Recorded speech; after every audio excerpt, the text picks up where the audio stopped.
علی بھائی اگلا سوال ہے، قرآن حکیم میں کئی مقامات پر اللہ تعالیٰ نے اپنے لیے ورڈ ہم یوز کیا ہے، جبکہ دوسری طرف اللہ تعالیٰ نے اپنی توحید پر بہت زور دیا ہے، اس کے باوجود جمع کا صیغہ استعمال کرنے میں کیا حکمت پوشیدہ ہے؟ جیسا کہ انا اعطیناک الکوثر، انا انزلناہ فی لیلۃ القدر، انا ارسلناک شاہدا ومبشرا ونذیرا۔ اس قسم کی درجنوں آیات میں لفظ ہم استعمال ہوا ہے۔ بعض علماء کرام ہم سے مراد اللہ اور فرشتے بھی لیتے ہیں، یہ فہم کہاں تک درست ہے؟ ہم تو اس فہم کے ساتھ ایگری نہیں کرتے جی۔ کہیں کو کھینچ تان کے کوئی مسئلہ ایسا کو بنا لیتا ہے تو اس کا اپنا ایک سمجھ لیں فالٹ ہے، ادروائز قرآن کا جو اسلوب ہے نا، اس حوالے سے انا یہ ایک شاہانہ انداز اسے کہا جاتا ہے۔ آپ ذرا لکھنؤ اور دلی کی اردو جو بولنے والے لوگ ہیں نا، جو پان بھی کھاتے ہیں، کچھ لوگ پاکستان میں بھی ایسے موجود ہیں، کراچی کے اندر آپ چلے جائیں تو ان کی تو زبان یہ ہے کہ ہم گئے تھے، جب ہم آپ کی طرف آئے، وہ ہم اکیلے ہی گئے ہوتے ہیں اور ہم ہوتے ہیں، کیونکہ شستہ اردو میں ہم کا لفظ استعمال کیا جاتا ہے۔ اسی طریقے سے عربی لنگوسٹک کے اندر اللہ نے اپنی شہنشائیت کو بریف کرنے کے لیے ہم کے ساتھ صیغہ استعمال کیا۔ اس کا یہ مطلب نہیں کوئی ایک سے زیادہ الہ ہیں یا اللہ نے اپنے ساتھ فرشتوں کو شامل کیا ہے، نہیں سر، فرشتوں کی کیا مجال ہے کہ وہ بیچ میں ہوں۔ اب یہ جو آیت ہے انا اعطیناک الکوثر، بے شک ہم نے آپ کو خیر کثیر عطا فرمائی، ٹھیک ہے، فصل لربک وانحر، تو آپ اپنے رب کا نام لے کر اس کی نماز پڑھیں اور قربانی کریں، نحر کریں اونٹ کو، ان شانیک هو الابتر، بے شک آپ کا دشمن بے نام و نشان رہے گا۔ تو کافر تانا دیتے تھے نا کہ نبی علیہ السلام کا کوئی بیٹا نہیں ہے تو یہ نبی بے نام و نشان رہے گا، تو اللہ نے فرمایا ہم نے آپ کو خیر کثیر دی ہے، آپ کی اتنی بڑی امت ہوگی، آپ کی اولاد بھی ہوگی۔ اور اسی میں بعض لوگ اس کی یعنی تفسیر میں سیدہ فاطمہ کو لے کے آتے ہیں اہل تشیع، وہ بالکل ٹھیک ہے کہ ظاہر نبی علیہ السلام کی نسل تو سیدہ فاطمہ سے ہی چلی ہے نا، تو کوثر سے مراد وہ بھی ہیں، اور بخاری مسلم میں ہے اس سے مراد حوض کوثر بھی ہے، اور کوثر سے مراد آپ کی اتنی کثیر امت بھی ہے، ٹھیک ہے۔ تو مجھے بتائیں یہ جو انا اعطیناک الکوثر ہے، یہ کسی فرشتے نے نبی علیہ السلام کو یعنی یہ حوض کوثر دیا ہے؟ اللہ دیتا ہے۔ یہ بچی جو دی ہے، جو جنتی عورتوں کی سردار ہے، یہ کسی فرشتے نے دی ہے؟ وہ تو سورہ الشورى کے اینڈ پہ آتا ہے، اللہ ہے جسے چاہتا ہے بیٹے دیتا ہے، جسے چاہتا ہے بیٹیاں دیتا ہے، اور جسے دیتا ہے دونوں، اور جسے چاہتا ہے بے اولاد رکھتا ہے۔ وہ کہتے ہیں نہیں جبرائیل نے بھی ایک بیٹا دیتا سی حضرت عیسیٰ نو، دی شکل حضرت مریم نو، اور وہ اللہ تبارک و تعالیٰ نے ایک ذریعے کے طور پہ بنایا ہوا ہے، جس طرح کہ یہ سوئچ ذریعہ ہے لائٹ آن کرنے کا، اگر کرنٹ ہی بیچ میں نہ ہو، آپ سوئچ جتنا مرضی مہنگا لگا لیں، سارے فرشتے اکٹھے کر لیں، اگر اللہ کا امر کن ہی نہ ہو، فرشتے کچھ بھی نہیں کر سکتے۔ وہ تو اللہ تعالیٰ نے ایک ذریعہ بنایا ہوا ہے، پانی کو پیاس بجھنے کا ذریعہ بنایا ہے، لیکن اگر اللہ نہ چاہے کہ آپ کی پیاس بجھے تو آپ 7 سمندروں کا پانی بھی پی جائیں، ویسے تو سمندر کا پانی کو پی نہیں سکتا، ویسے ہی مر جاتا ہے، نمکین ہوتا ہے، یہ سمجھانے کے لیے کہا جاتا ہے 7 دریاؤں کا پانی پی جائے، پیاس نہیں آپ کی ختم ہوگی۔ آپ کو اتنی بڑی آگ میں ڈال دیا جائے، اللہ بچا لے گا، حضرت ابراہیم علیہ السلام کو بچایا نا، لیکن وہ ایک دفعہ ابراہیم کو بچایا، ہر دفعہ تو نہیں بچائے گا، لیکن آگ کو اگر اللہ حکم دے دے کہ وہ نہ جلائے تو نہیں جلائے گی، یہ اللہ کے فیصلے ہیں۔ لہٰذا اس طرح کی باتیں کرنا یہ غلط ہے، اور فرشتوں کو وہ سورۃ الواقعہ میں بھی کہتے ہیں نا کہ اللہ تعالیٰ فرماتا ہے کہ ہم مرنے والے کے تم سے زیادہ قریب ہوتے ہیں،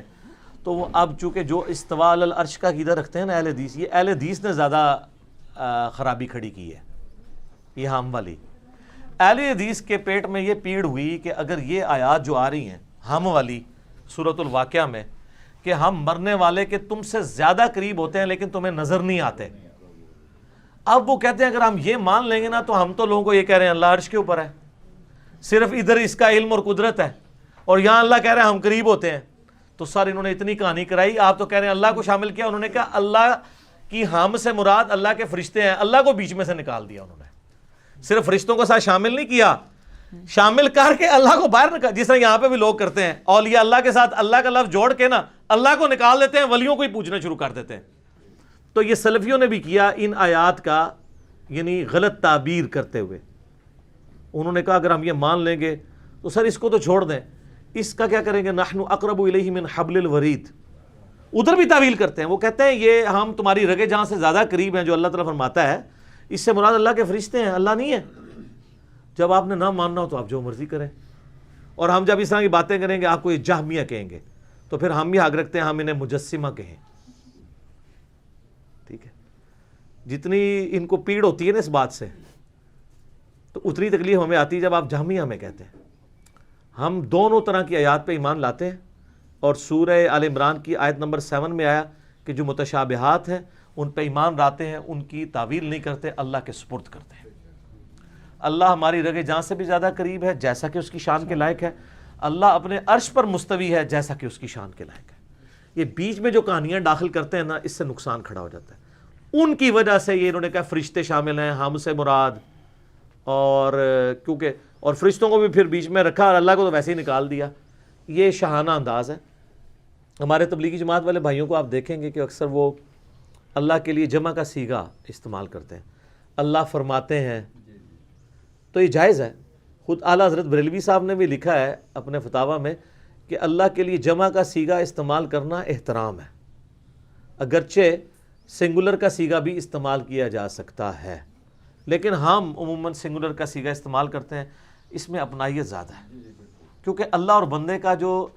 رشتہ ہے نا وہ پروٹوکول والا نہیں ہے۔ دیکھیں ہم مخلوق میں کسی کے سامنے اپنے کپڑے اتار سکتے ہیں، چاہے وہ پیغمبر ہی کیوں نہ ہو،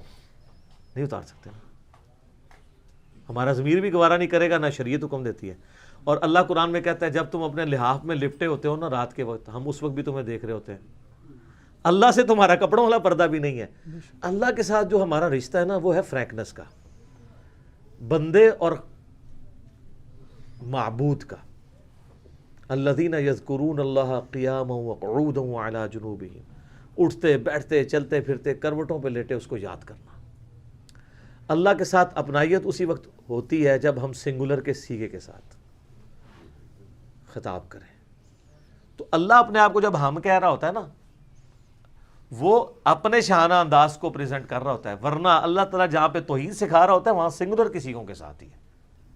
قل هو اللہ احد، اے نبی تم فرماؤ، اعلان کر دو، وہ اللہ، وہ یکتا ہے، اکیلا نہیں، یونیک، جس کی کوئی ایگزامپل نہیں ہے۔ اکیلے تو اور بھی بہت ہیں، محمد رسول اللہ بھی تو اکیلے ہی ہیں نا، ایک ہی ہے نا جن کو امام کائنات بنایا گیا ہے، مقام شفاعت ایک ہی بندے کو دیا گیا نا، اکیلے تو وہ بھی ہیں، ٹھیک ہے۔ حضرت عیسیٰ علیہ السلام اکیلے ہی ہیں نا، حضرت آدم علیہ السلام بغیر باپ اور ماں سے پیدا ہونے والے اکیلے ہی ہیں نا،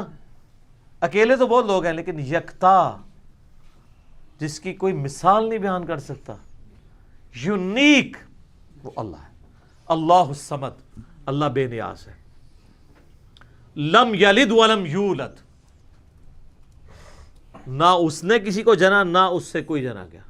ولم یکن لہ کفوا احد، ہائے ہائے، اور اس کے مقابلے کا، اس کی ٹکر کا کوئی ایک بھی نہیں ہے، وہی وہ ہے۔ تو توحید کے اعتبار سے زیادہ اٹریکشن اور توحید کی اناؤنسمنٹ کے پوائنٹ آف ویو سے اللہ تعالیٰ کے لیے سنگولر کے اگر ہم استعمال کریں گے صیغے تو یہ زیادہ پریفریبل ہے۔